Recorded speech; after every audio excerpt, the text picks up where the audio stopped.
আসসালামু আলাইকুম। মধ্যপ্রাচ্য আবারও উত্তপ্ত। ইয়েমেনের হুতি বিদ্রোহীরা ইসরায়েলের উপর চালালো ব্যালিস্টিক ক্ষেপণাস্ত্রের বৃষ্টি।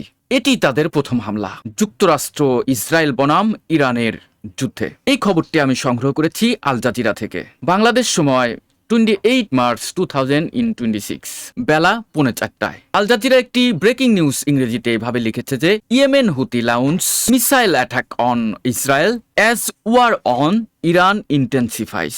শিরোনামটি বাংলা করলে আসে ইরান যুদ্ধ তীব্র হওয়ার মধ্যে ইসরায়েলে ক্ষেপণাস্ত্র হামলা চালিয়েছে ইয়েমেনের হুতিরা। হুতিদের সাময়িক মুখপাত্র ইয়াহিয়া সারি জানিয়েছেন হামলা চলবে যতক্ষণ পর্যন্ত নির্ধারিত লক্ষ্য অর্জন না হয়। এই ঘটনা পুরো ইসরায়েল জুড়ে আতঙ্ক ছড়িয়ে পড়েছে।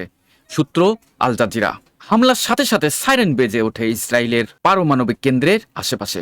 হুতিরা সানা থেকে পরিচালনা করছে এই অভিযান। তারা কিন্তু বাণিজ্যিক জাহাজেও হামলা চালিয়েছে, যার কারণে লোহিত সাগরের বাণিজ্যও থেমে গেছে। দর্শক, এই সংবাদগুলো সংগ্রহ করেছি আল জাজিরা থেকে।